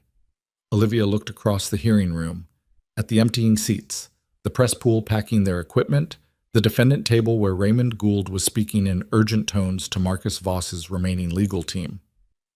"When does the subpoena execute?" she asked. "It already has. Farrow's attorney called him during the hearing. He's known for the past 2 hours. Dana closed her portfolio. "He resigned from the board 20 minutes ago. The hospital put out a statement." Of course they had. Institutions learned to move fast when moving fast was the only thing that limited damage. The same institutional machinery that had buried Olivia's complaints for 11 months was now generating press releases in 20-minute cycles, because the direction of protection had reversed, and that machinery didn't care about direction, only about output. Olivia looked at the statement Dana showed her on her phone. It used the words deeply troubled and full cooperation in the same sentence, which was the linguistic equivalent of both hands pointing in opposite directions. She handed the phone back. "It's not over," she said. It wasn't a complaint, just the truth of it. "Farrow will be charged," Dana said. "The timeline is 6 to 8 weeks based on what Torres told me. The financial records are clear. His involvement in the Reyes decision is documented in internal communications that Patrice provided. That's what she knew. That's the internal pressure she described. Farrow told her to keep the complaints internal and keep them quiet." Dana paused. "She didn't know about the payments. I believe that." Olivia thought about Patrice one more time. The woman standing in an imaging corridor saying for what it's worth and stopping at the limit of what she'd built her professional life around. Whatever Patrice Dunmore was, she wasn't Farrow. The difference mattered even when it wasn't clean. "What happens to the hospital now?" Olivia asked. "The board is in emergency session. 2 other members have asked to consult attorneys. The state health department is initiating a governance audit." Dana looked at her directly. "Harlow General is going to be a very different institution in 6 months. Whether that's better or just different depends on who fills the space." The verdicts came in stages over the following weeks, which was how justice actually moved. Not in a single cathartic moment, but in a sequence of procedural resolutions that accumulated into something that deserved the word. Marcus Voss pleaded guilty to conspiracy, bribery of public officials, and obstruction of justice 14 days after the hearing, when his legal team concluded that the financial records made a trial outcome predictable and a plea was the last remaining lever of control available to him. The homicide-related charge connected to Carla Reyes, criminally negligent facilitation of harm through deliberate suppression of a protective report, carried a sentence that the judge imposed at the upper range, noting in her remarks the duration of the conduct and the number of people affected. Life without parole was not the outcome. The specific charge didn't support it. What it supported was 32 years, with the conspiracy and bribery charges running consecutively. Marcus Voss was 61 years old. His attorney told the press that his client intended to appeal. His client said nothing. Derek was tried in adult court on 5 charges: the assault on Mara Solano, the assault on Olivia, 2 prior incidents from the victim's statements that met the evidentiary threshold for prosecution, and witness intimidation. His attorney argued diminished capacity and parental influence, and a version of events that required the jury to disbelieve 7 people who had never met each other and had independently arrived at the same story from 4 years of separate experiences. The jury deliberated for 11 hours. The verdict was guilty on all 5 counts. The sentencing hearing was brief and the judge's remarks were not. She spoke for 14 minutes about institutional complicity and the way systems that were supposed to protect became systems that selected for harm when the people running them decided that certain people's safety was a cost worth accepting. She used specific language about Derek Voss's age at the time of the original incidents, not as mitigation, but as the thing that made the adult failure more complete. He had been 18 when he started. There had been 4 years of opportunity for any single institutional actor to stop it. None of them had. Mandatory treatment, mandatory supervision, 12 years minimum before parole eligibility. Derek Voss was 22 years old when the sentence was read. He looked at his hands while the judge spoke, which was the same thing his father had done in the hearing room, and Olivia, watching the footage later on the news because she hadn't been in the courtroom for sentencing, thought about what it meant that they'd both learned the same way to be in a room where they were being held accountable. Eyes down. As if not seeing it made it less true. It didn't. William Farrow was charged 6 weeks after the hearing, as Dana had predicted. He did not go to trial. The financial records were sufficient, and his attorney was experienced enough to know when evidence had weight that legal argument couldn't move. He pleaded to 2 charges and received 7 years plus disgorgement of the consulting payments, which by that point amounted to more than $400,000 over 12 years. Ron Pauley and 2 other officers from his division faced internal affairs proceedings and state licensing review. 2 lost their positions. The 3rd resigned before his review concluded, which produced the same outcome through a different door. Howard Belk was charged with 1 count of obstruction. He negotiated a plea and received probation and permanent revocation of his healthcare administration credentials, which meant that the particular skill set he'd spent 20 years developing. The practice neutrality, the careful language, the art of burying things in procedure, could no longer be applied in any licensed healthcare context for the rest of his professional life. Olivia didn't feel satisfaction reading through the outcomes. She felt something more like the recognition that consequences had been proportional, which was rarer than it should have been and therefore worth acknowledging without overstating.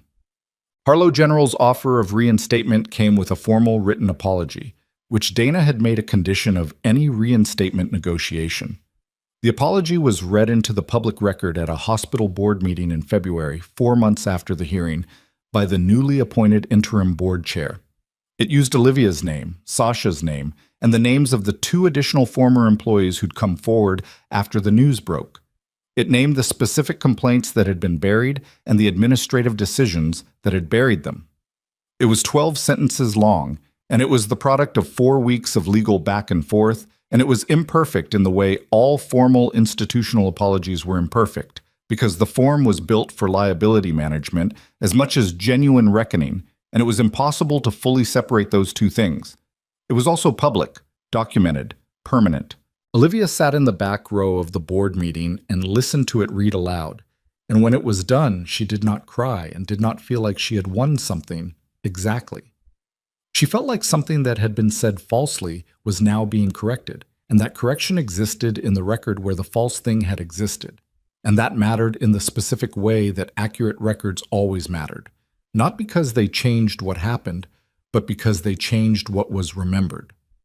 The new chief nursing officer, a woman named Dr. Sandra Ito, who had been brought in as part of the governance restructuring, met with Olivia individually the following week.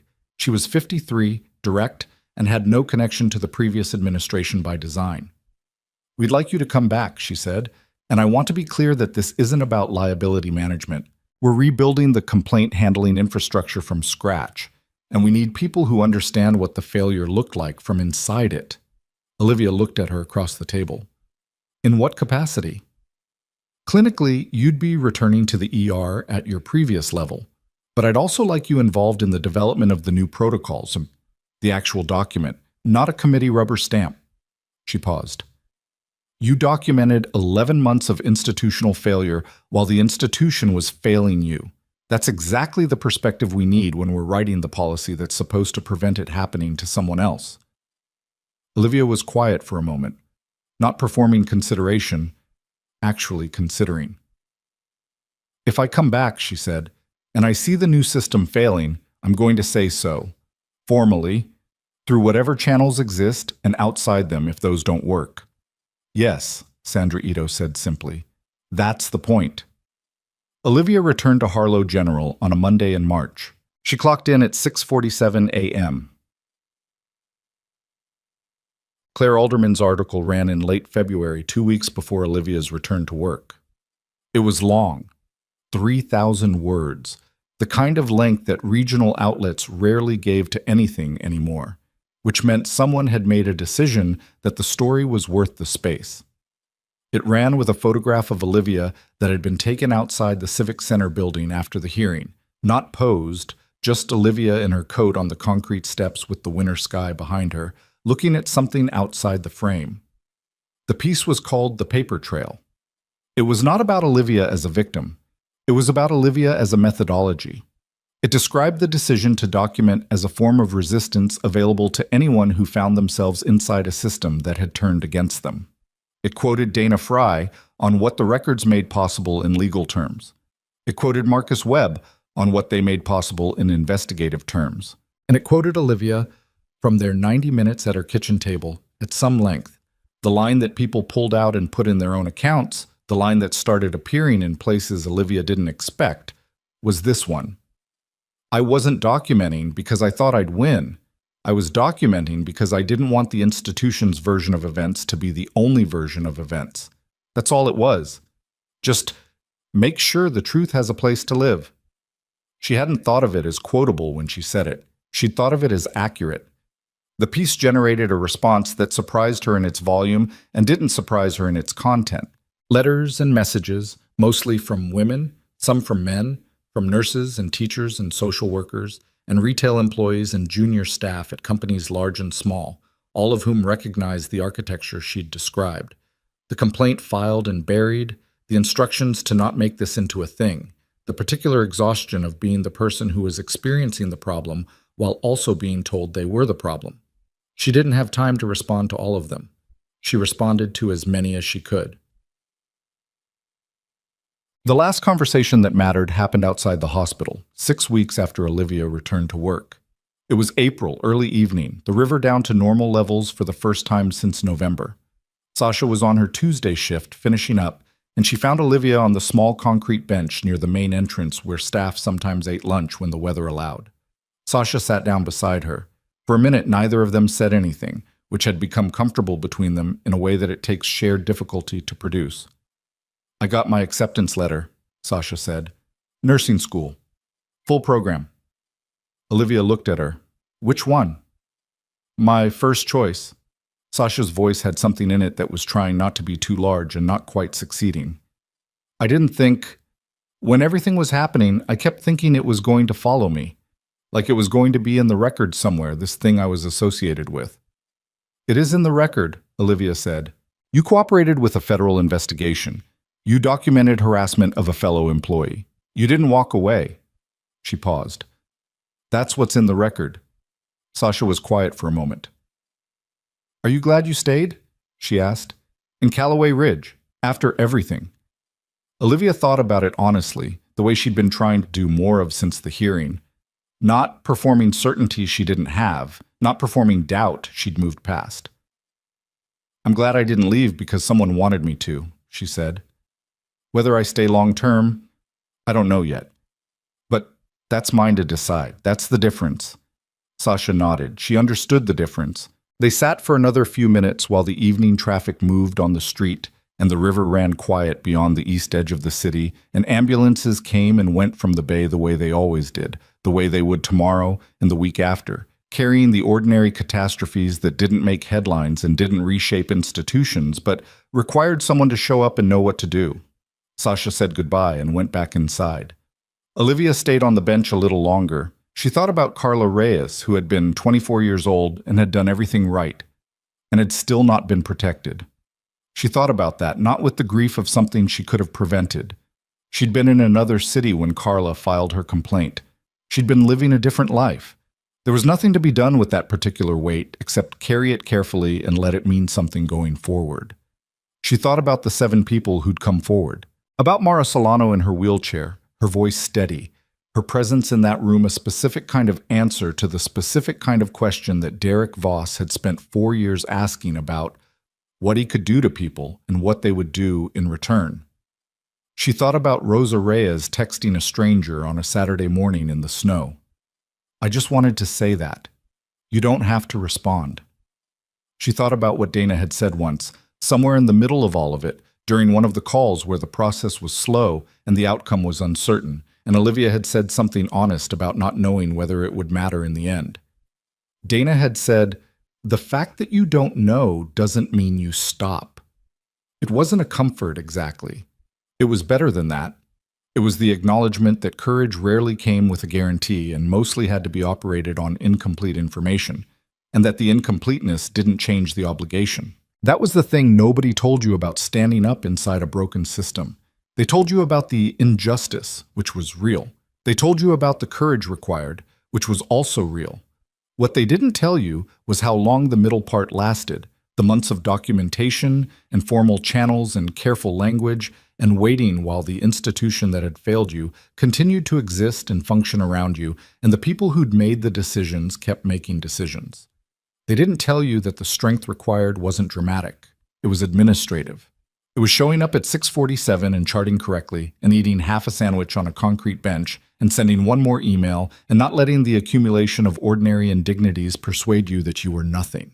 It was refusing the version of yourself that other people tried to write. That was the thing Olivia had known, on some level, since the parking lot in November, since Derek Voss had put his forearm across her throat and told her to say she was nothing, and she had simply waited for him to finish and then done what needed doing.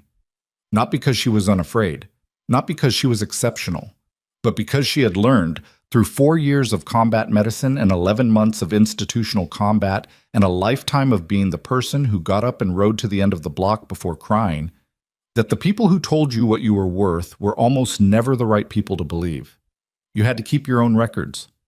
Not for them. For the truth, which needed somewhere to live. An ambulance rolled into the bay. 2 paramedics moved fast and clean, a gurney going through the automatic doors, the organized urgency of it familiar and purposeful. Olivia watched it until the doors closed. Then she stood up, straightened her jacket, and went back inside. She had a shift in the morning. She would be there at 6:47.